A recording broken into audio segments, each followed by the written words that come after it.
Bueno, ya habiendo finalizado esto, estamos hablando, hermanos, el pastor empezó a hablar del tema de cuando Dios usa personas, cuando Dios utiliza personas para propósitos, para su gloria y para su honra. Pero antes de ello, hay algo que sucede. Dios escoge personas para usar. Dios va escogiendo personas para poderlas utilizar para sus propósitos. Cuando nosotros pensamos y decimos, Dios va a usar poderosamente una persona, nuestro primer pensamiento a veces es primero sobre el pastor. Decimos, Dios va a escoger una persona preparada como un pastor. Dios va a escoger a una persona en una posición buena, con un buen trabajo. Siempre pensamos eso, nos vamos sobre el estatus de la persona. Pero Dios no mira eso. Dios no solamente se enfoca en ese tipo de cosas. Dios, cuando escoge una persona para un propósito, Dios tiene ciertos criterios. Dios no anda mirando con nuestros ojos. Dios, cuando escoge a alguien, si no quiere escoger al pastor, no lo va a usar. Si va a querer usar, un niño, va a usar un niño, y al pastor lo va a tener para otra cosa. Y si Dios va a querer usar al pastor, va a usar al pastor, y en algún momento Dios va a usar a cada uno de nosotros. Entonces, Dios no se anda basando por el estatus, o por la posición, o por lo bonito.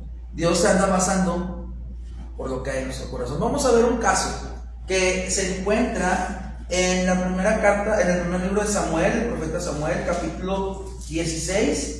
Es una historia que ya conocemos, es una historia que ya hemos leído, que se enseña mucho, pero es muy importante que la conozcamos. La primera carta del primer libro de Samuel, capítulo 16, vamos a leer el versículo 1 al 13. Cuando lo encuentren, dicen amén. Si no lo encuentran, está ahí en la pantalla. Amén. Primero que lo encuentra, ahí va un premio. Primera de Samuel, capítulo 16, versículo 1 en adelante. Yo voy a leer el primer versículo y ustedes me ayudan, por favor, a leer el siguiente. Dijo el Señor a Samuel: ¿hasta cuándo llorarás a Saúl, habiéndolo yo desechado, para que no reine sobre Israel? Llena tu cuerno de aceite y ven. Te enviaré a Isaí de Belén, porque de sus hijos me he provisto de rey. ¿Ahora ustedes? Y dijo Samuel: ¿cómo iré? Si Saúl lo supiera, me mataría. Jehová respondió: toma contigo una becerra de la vacada y di: a ofrecer sacrificio a Jehová he venido. Ahora yo el 3. Y llama a Isaí al sacrificio, y yo te enseñaré lo que has de hacer, y me ungirás al que yo te dijere. El 4, por favor. Hizo pues Samuel como le dijo a Jehová, y luego que él llegó a Belén, los ancianos de la ciudad salieron a recibirle con miedo, y dijeron: ¿es pacífica tu venida? Él respondió: sí, vengo a ofrecer sacrificio al Señor. Santificaos y venid conmigo al sacrificio. Y santificando él a Isaí y a sus hijos, los llamó al sacrificio. El Señor. Y aconteció que cuando ellos vinieron, él vio a Eliab y dijo: de cierto delante de Jehová está su ungido. Y el Señor respondió a Samuel: no mires a su parecer, ni a lo grande de su estatura, porque yo lo he deshecho. Porque el Señor no mira lo que mira el hombre, pues el hombre mira lo que está delante de sus ojos, pero el Señor mira el corazón. Entonces llamó Isaí a Abinadab y lo hizo pasar delante de Samuel, el cual dijo: tampoco a este ha escogido Jehová. Hizo luego pasar Isaí a Sama, y él dijo: tampoco a este ha elegido el Señor. El 10. E hizo pasar Isaí 7 hijos suyos delante de Samuel, pero Samuel dijo a Isaí: Jehová no ha elegido a esos. Entonces dijo Samuel a Isaí: ¿Son estos todos tus hijos? Y él respondió: queda aún el menor que apaciente las ovejas. Y dijo Samuel a Isaí: envía por él, porque no nos sentaremos a la mesa hasta que él venga aquí. El 12, por favor. Envió pues por él y le hizo entrar, y era rubio, hermoso de ojos y de buen parecer. Entonces Jehová dijo: levántate y úngelo, porque este es. Vamos a leer todos juntos el 13. Y Samuel tomó el cuerno del aceite y lo ungió en medio de sus hermanos. Y desde aquel día en adelante el Espíritu de Jehová vino sobre David, y se levantó luego Samuel y se volvió a Ramá. Muy bien, vamos a ver un poquito el contexto de esta historia. Viene Samuel viene después de haber estado triste porque Saúl ya Dios lo había desechado por algunos actos que él no quiso seguir las ordenanzas del Señor. Entonces lo manda a Isaí para que vaya a ungir un nuevo rey. Entonces este señor llega y ve al primer hijo, lo vemos en el verso 7, lo mira alto, fuerte, guapo, así como lloviznando, lo ve bien fornido y créanme, así como cada compañero José, lo ve alto, fornido, dice: de seguro este va a ser el ungido del Señor, este va a ser rey. Este Samuel miraba con los mismos ojos que a veces nosotros tenemos para catalogar personas. A veces vemos una persona bonita de cara, barbita de candar, trajecito, saquito, en un buen carro, y decimos: esa es una buena persona. O a veces, cada quien tenemos nuestros propios criterios para catalogar quién es una buena persona y quién no es una buena persona. Cada uno de nosotros sabemos cómo juzgamos y catalogamos personas. Así igual que Samuel, ve y dice: este es. No, ¿sabes qué? El Señor me dice que no es él. Pasa otro. Hombre, ese tampoco es. Hasta que viene uno en especial. Él estaba haciendo una misión, un trabajo que a él no le tocaba. La misión de apacentar ovejas era del hijo mayor. Por alguna razón lo mandaron a él. Dice la Biblia que era como yo. Bueno, a excepción de lo rubio. Pero dice que era de hermosos ojos y que era de buen parecer. Lo ve. Imagínense el pensamiento de Samuel al ver a este muchachito de 15 años, porque en ese tiempo David tenía 15 años, y dice: espérate, pues hay una diferencia entre un gorilón de este vuelo a un niñito así chiquito. ¿Cómo? ¿Por qué? ¿Por qué tú, Dios, estás escogiendo esto? Y el Señor le dice: porque yo no estoy viendo con los mismos ojos que tú ves. Yo estoy viendo el parecer, yo estoy viendo el corazón. Yo estoy viendo el corazón de esta persona. Hermanos, ¿por qué hablo esto? Cuando Dios escoge una persona, puede usar a quien Él quiere. Yo recuerdo en las etapas más difíciles de la salud de mi esposa, vino Jessica, la hermanita de la mujer, vino, y ella nunca se acercaba a mí, pero vino, abrazó a Lev y luego me dice: hermano Alan, y me abrazó.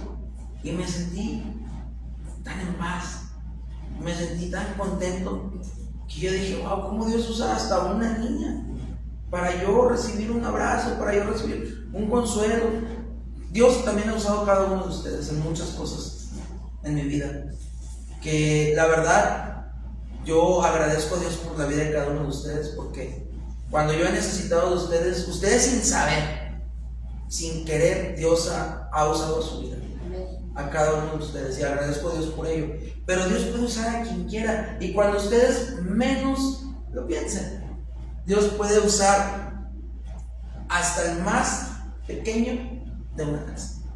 Pero vamos a ver, hermanos, ¿por qué Dios escogió específicamente a David? ¿Por qué Dios se enfocó específicamente en él y no en los otros hermanos? En el libro de Hechos, capítulo 13, el versículo 22, el libro de Hechos, ahora vamos al Nuevo Testamento.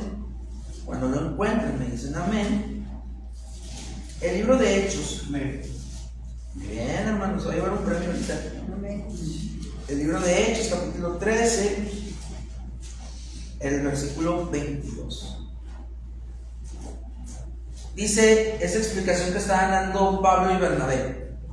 Quitado este, les levantó por rey a David, de quien dio también testimonio diciendo: he hallado a David, hijo de Isaí, varón conforme a mi corazón, quien hará todo lo que yo quiero. Esto fue la verdadera y única razón por la cual Dios se enfocó en David, en escoger a David, en usar a David para sus propósitos, porque este muchacho iba a hacer todo lo que él, Señor, quería. Y conocemos las historias de David.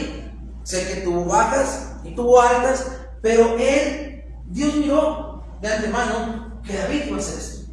Tantos salmos tan hermosos que hay en las escrituras que son atribuidos a David. El Señor es mi pastor y nada me faltará. Un salmo que todos conocemos, es un salmo atribuido a David. El Señor sabía que David tenía un corazón dispuesto, entregado al Señor, y que iba a seguir teniendo un corazón entregado al Señor.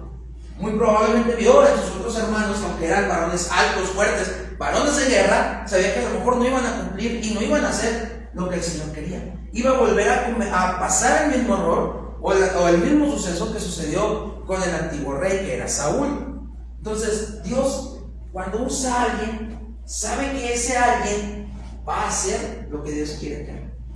Dios va a escogerlos para ciertas misiones, para ciertas cosas, porque sabe que ustedes van a realizar esa obra, sea una obra grande o sea una obra chica, sea para barrer en la iglesia o sea para poner una nueva iglesia. Pero Dios, si los escoge, hermanos, Dios sabe de antemano que lo van a hacer, porque mira en su corazón. Dios va a mirar el corazón, no importa la edad, no importa de dónde vengas, no importa tu nacionalidad, no importa si eres de Brasil, no importa si eres mexicano, no importa si eres de Estados Unidos. I am from México. Ya me estoy enseñando a hablar inglés también.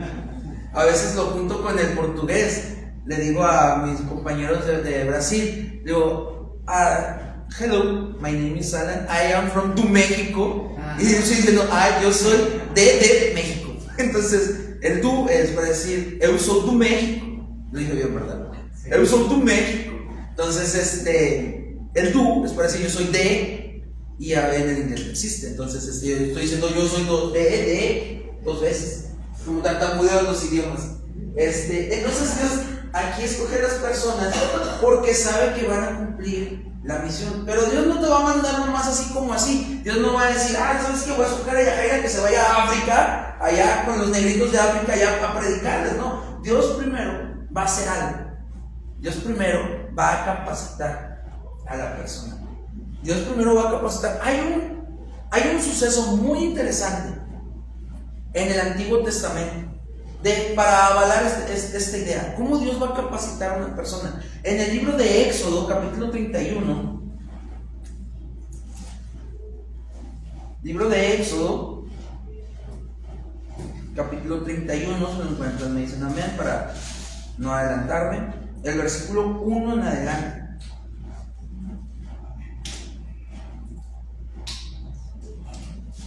¿Lo encontraron, hermanos? Amén. Éxodo, capítulo 31, versículo 1 en adelante. Dice: habló el Señor a Moisés diciendo: mira, yo he llamado por nombre a Bezaleel, hijo de Uri, hijo de Ur, de la tribu de Judá, y lo he llenado del Espíritu de Dios en sabiduría y en inteligencia, en ciencia y en todo arte, para inventar diseños, para trabajar en oro, en plata y en bronce. ¿Están viendo lo que está aquí diciendo el Señor? El Señor escogió una persona y lo llenó de sabiduría para hacer ciertos diseños. Esos diseños que estamos hablando eran del arca de la alianza y del tabernáculo de Dios. Dios capacitó a esta persona para que él tuviera y artefactos también del altar y todo lo que se va a ocupar. Dios llenó a esta persona de conocimiento y de sabiduría para que él pudiera hacer este trabajo tan especial. Imagínense vamos a imaginarnos nuestra mente, vamos a transportarnos a esa época donde se iba a construir el tabernáculo de Dios. tabernáculo de Dios, como bien sabemos, era donde se hacían las ceremonias, los rituales, donde se ofrecía el sacrificio, donde no cualquiera podía estar, solamente el sacerdote que estaba santificado. Era un lugar extremadamente especial porque era donde bajaba la presencia de Dios. Entonces, imagínense hacer los trabajos, donde se iba a ofrecer el sacrificio, hacer todo eso que era algo para Dios. Dios llenó a esta persona de sabiduría. Hermanos, si Dios nos va a escoger, o si Dios va a escoger a cada uno de ustedes, es por eso, nos va a llenar de su conocimiento y de su sabiduría. Dios los va a preparar. Dios va a prepararnos a las personas de antemano para ejercer un trabajo que Él quiere. Ya vimos que Dios no se anda fijando si eres bonito o no. Ya vimos que Dios no se anda fijando en la posición social que nosotros tenemos. Dios mira a la persona por su corazón porque sabe que va a hacer lo que Él quiere que haga. Pero Dios también nos va a capacitar para cumplir esos propósitos. Antes de que Dios use a una persona, antes de que Dios use a alguien para hacer cierto trabajo, Dios lo va a capacitar.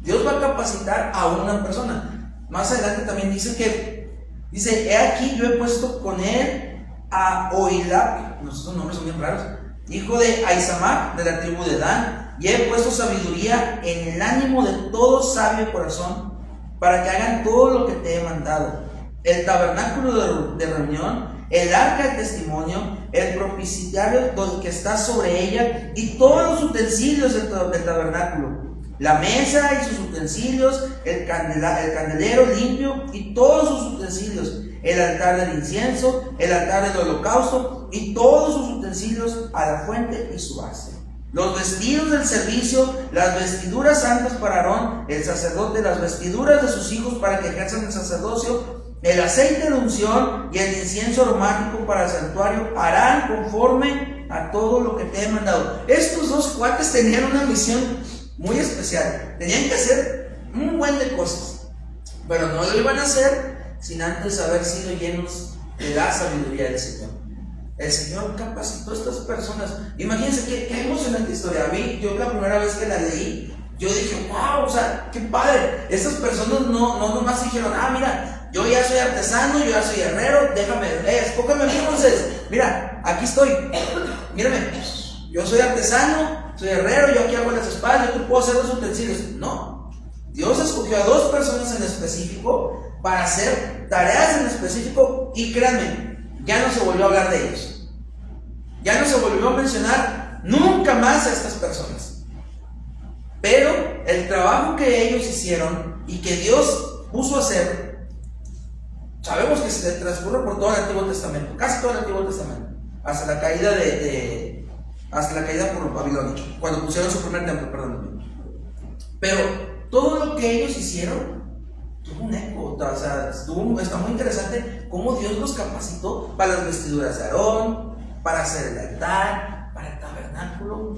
Qué emocionante. Entonces, cada cosa que ustedes vayan a hacer, que yo vaya a hacer, que nosotros vayamos a hacer, Dios nos va a capacitar primero. Amén. ¿Están aburridos, hermanos? No. Muy bien.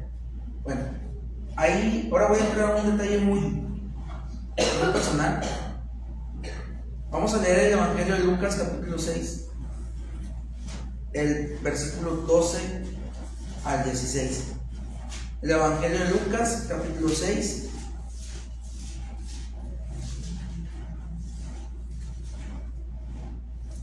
vamos a leer del verso 12 al 16. Eso todos ya lo hemos leído antes, pero hay algo que quiero que prestemos atención aquí. Dice: en aquellos días él fue al monte a orar y pasó la noche orando a Dios, Jesús. Y cuando era de día, llamó a sus discípulos y escogió a 12 de ellos, a los cuales también llamó apóstoles: a Simón, a quien también llamó Pedro, a Andrés, su hermano Jacobo, y a Juan, Felipe y Bartolomé, Mateo, Tomás, Jacob, hijo de Alfeo, Simón llamado Zelot, Judas, hermano de Jacobo, y Judas Iscariote, que llegó a ser el traidor. Vamos a ponernos en el verso 15, por favor. Todos los que el Señor escogió pues eran unas fichitas, ya lo sabemos, eran personas que tenían sus caracteres, su forma de ser. Pero aquí hay una persona la cual nunca nos enfocamos e ignoramos a veces. Siempre hablamos de Pedro, siempre hablamos de Juan, siempre hablamos de Mateo, siempre hablamos de Judas el traidor. Pero aquí hay un cuate, Simón, llamado Celote. Quiero preguntar, ¿saben quiénes eran los celotes? Eran un grupo radical, vamos a llamarlo así, de esa época, que eran muy extremadamente violentos. Ellos eran descendientes de unos sujetos llamados macabeos, que creían en la liberación de Israel por medio de la violencia. Ellos buscaban a fuerza liberar a Israel por medio de la guerra. Incluso por culpa de estos celotes se lleva una revolución en el año 70 y es cuando se destruye el segundo templo. Estos cuates eran violentísimos.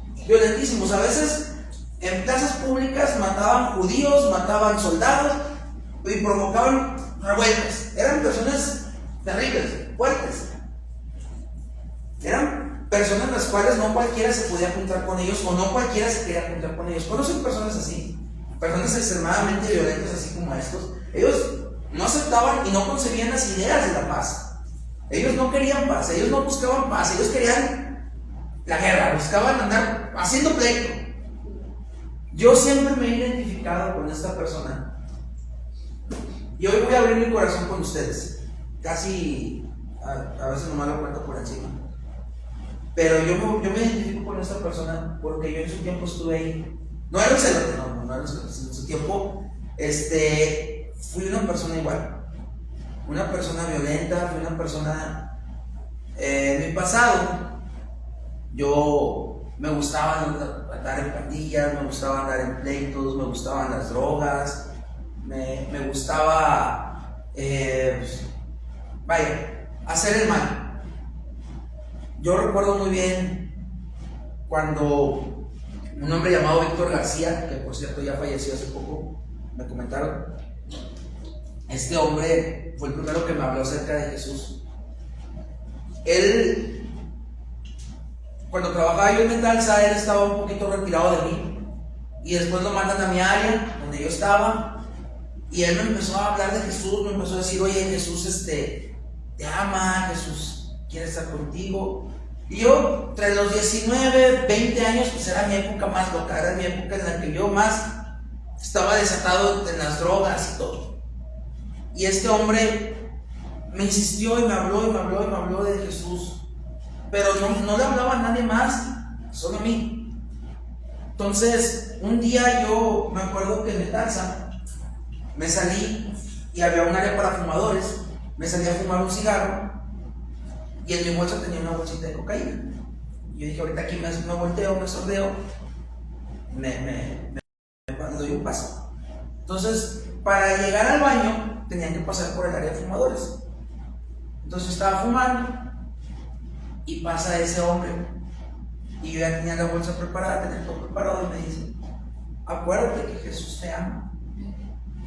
Y él me dijo algo muy, muy especial, que cuando yo era niño yo le había dicho a Dios, cuando tu papá le pegó a tu mamá, él sí estuvo ahí contigo. Así me dijo, solamente eso, y se fue.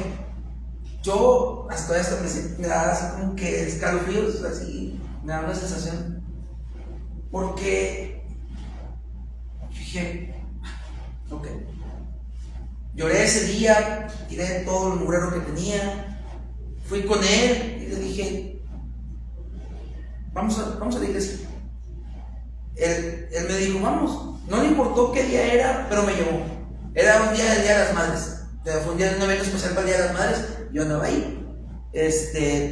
Pero cuando el sermón, el mensaje que dio el predicador, yo lo sentí que me estaba hablando a mí. Yo sentía que me decía a mí las cosas, que me hablaba a mí, que él, no sé, Dios estaba usando a ese Señor para hablarme. Y ese día acepté a Cristo.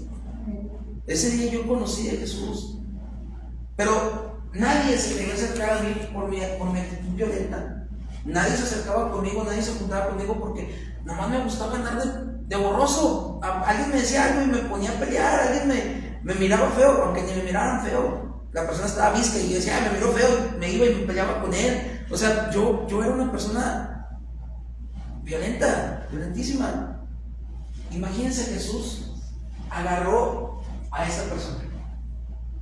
En ese contexto que les acabo de contar de él y sobre mí, Jesús llamó a un celote. Este hombre, escuchando las ideas de amarás a tu enemigo, amarás a tu prójimo como a ti mismo, pon la otra mejilla, si te piden que lleves una carga, llévala una milla más.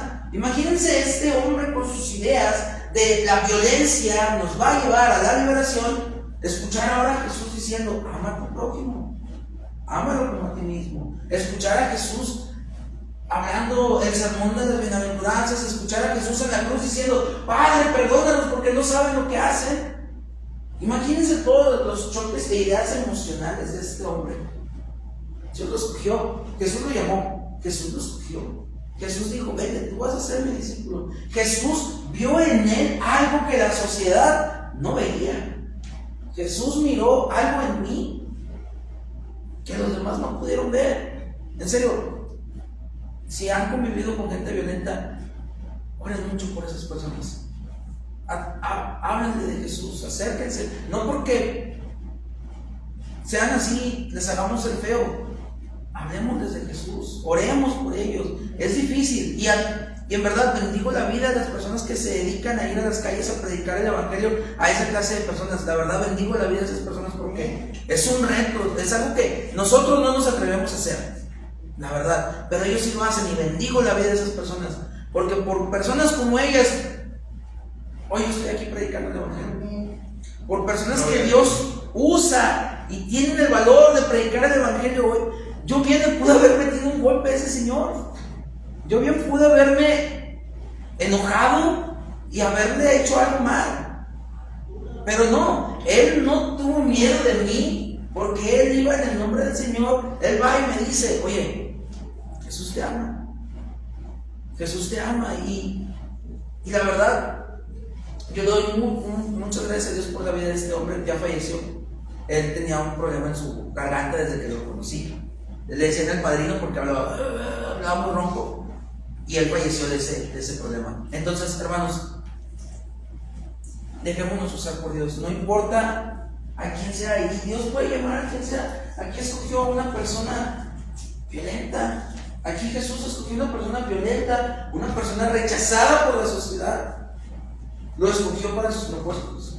No importa si eres licenciado o no, no importa si eres ingeniero o no, no importa si eres profesional o no, no importa si no tienes estudios, no importa si eres anciano, no importa si eres niño, no importa si eres joven, no importa si eres mujer, no importa si eres hombre, no importa nada. Dios, si te va a usar, te va a usar.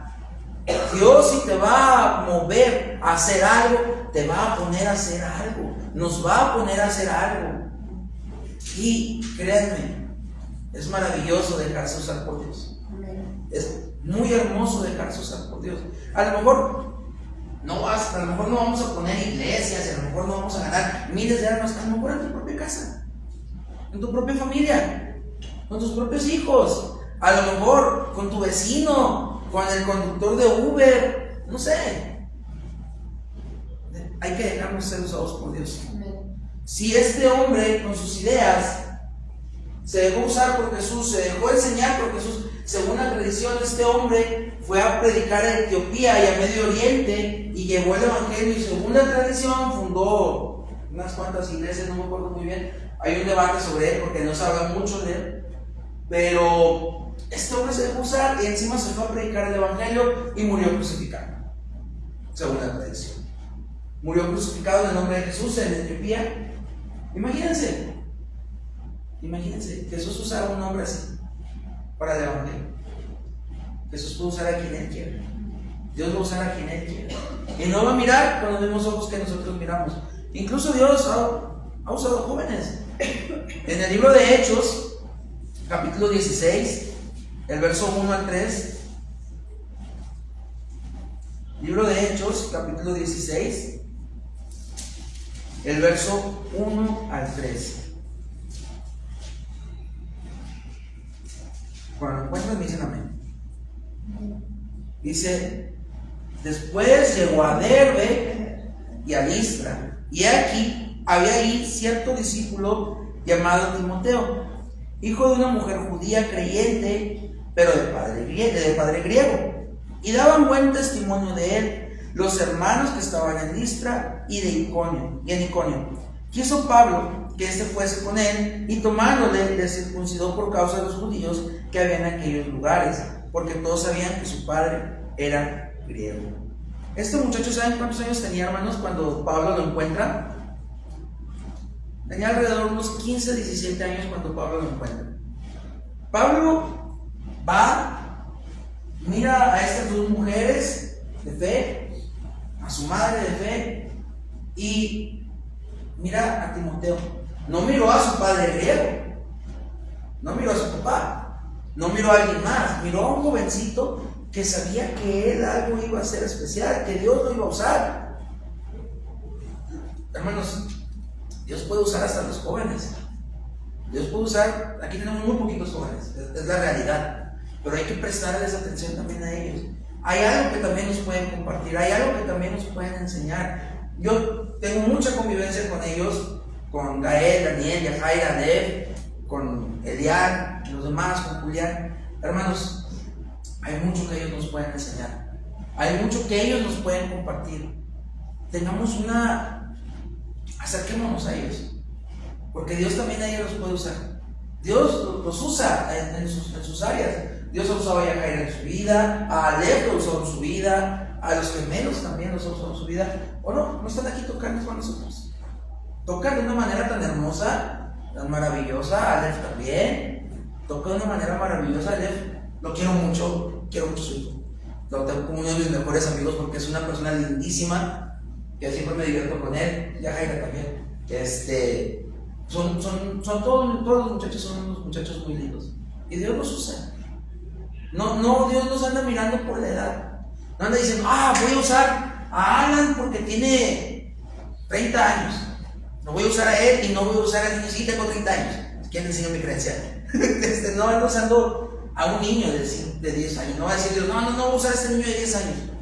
No, Dios anda buscando el que va a hacer sus propósitos. No anda diciendo, mira, voy a agarrar al hermano Pancho porque tiene 60 años, de seguro tiene más conocimiento que el jovencito de 16. No, Dios no mira eso, tampoco le importa todo el conocimiento, la experiencia o el camino recorrido que puedas tener. No, Dios mira los propósitos. Y miren, este muchacho, ese Timoteo, en la primera carta de Timoteo, capítulo 4, versículo 12, se quedó con una responsabilidad enorme. Primera de Timoteo, capítulo 4. Primera de Timoteo, capítulo 4, el verso 12.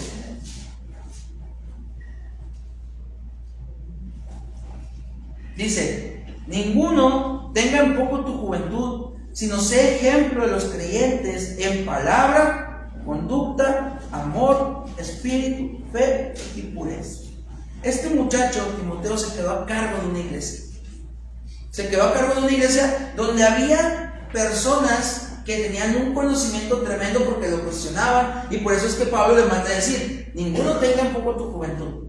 Había ahí ancianos de la comunidad, por decir ancianos no porque fueran personas grandes de edad, sino porque tenían un conocimiento, que muy probablemente cuestionaba el por qué Timoteo estaba al frente de la iglesia, el por qué escogieron a él al quedarse ahí.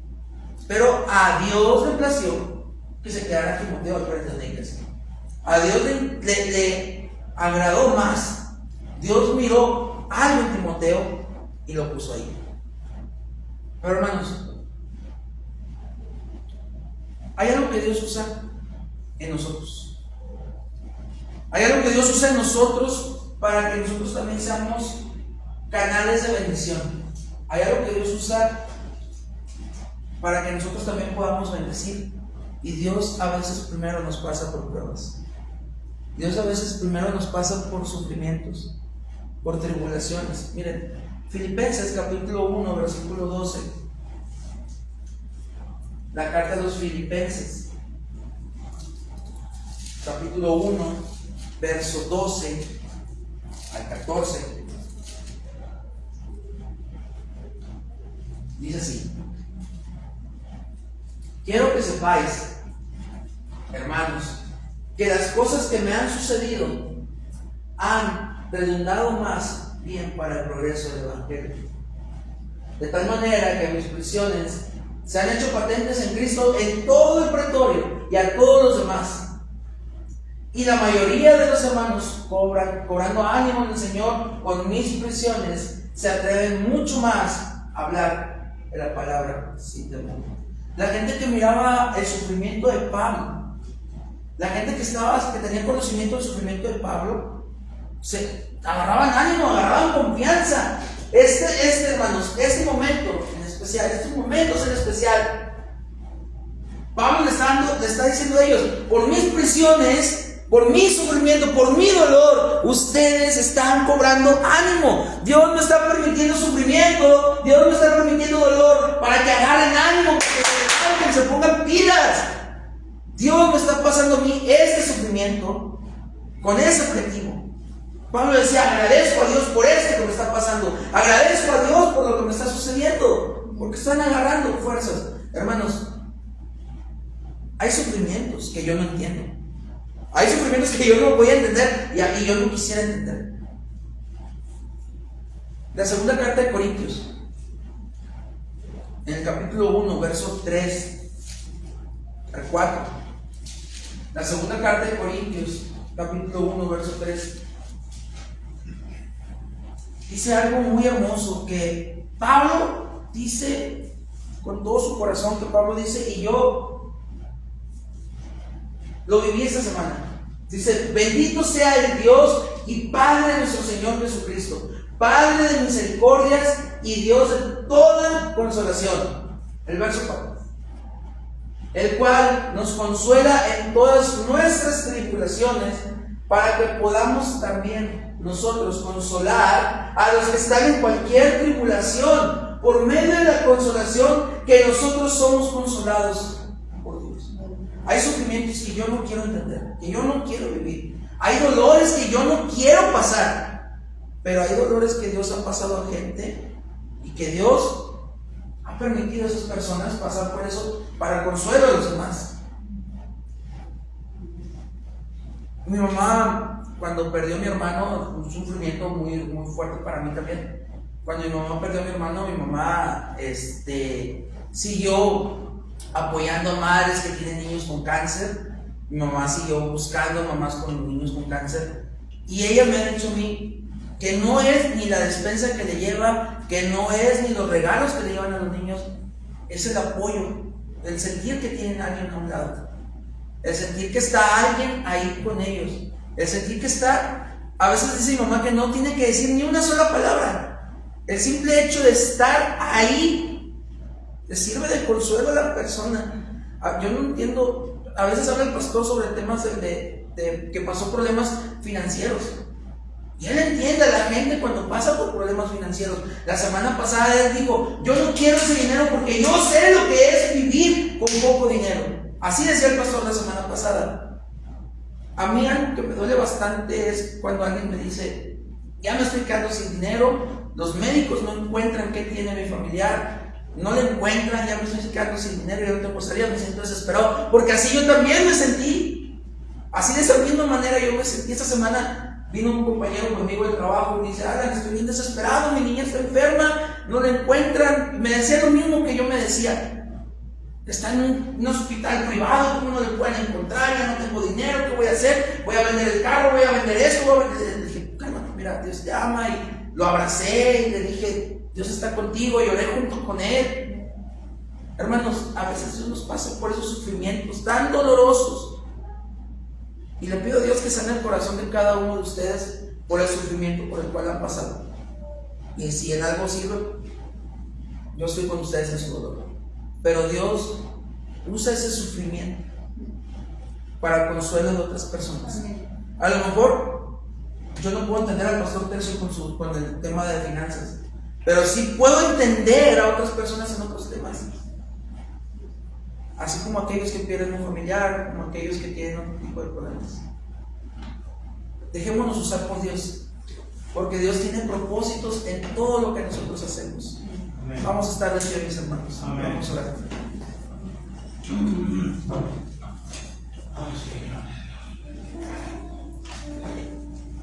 Padre,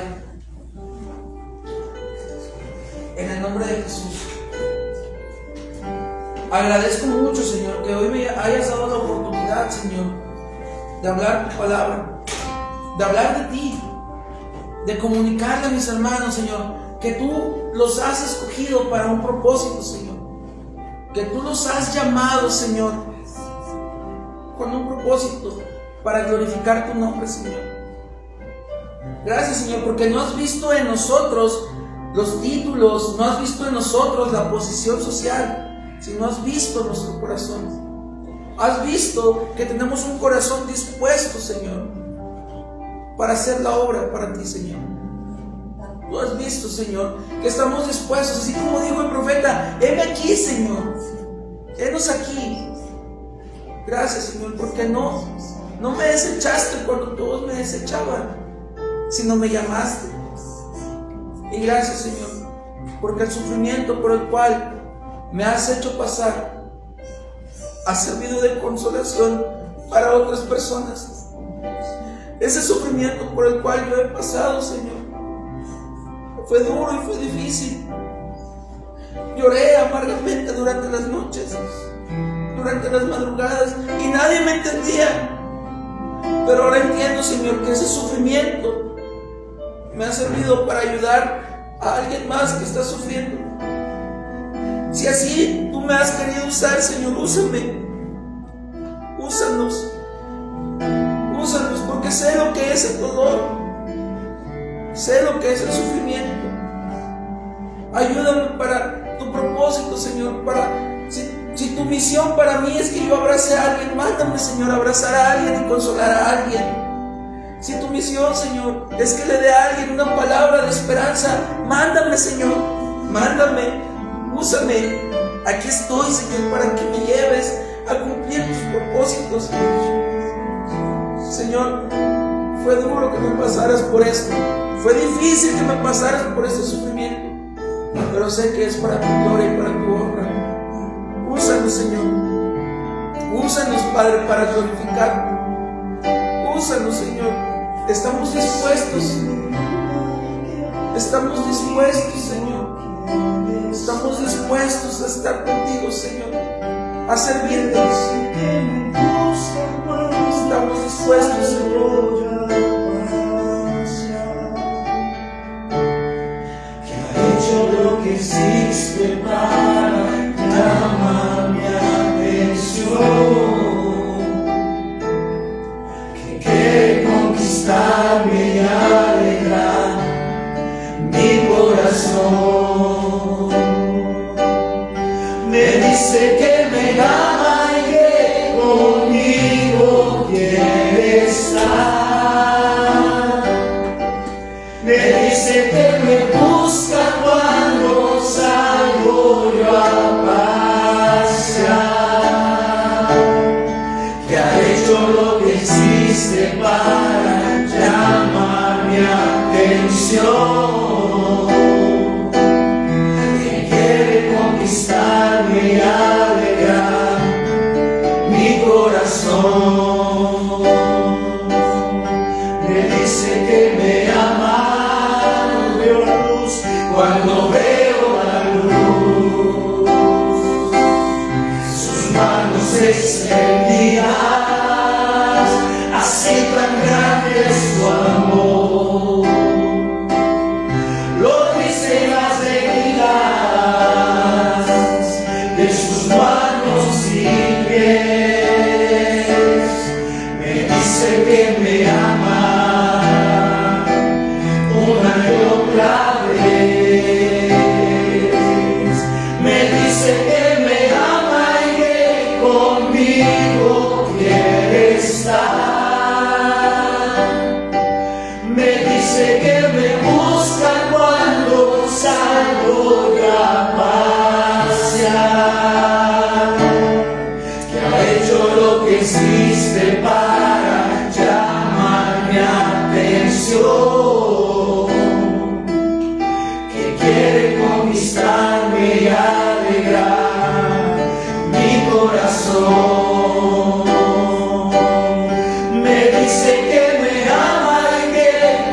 conmigo quiere estar.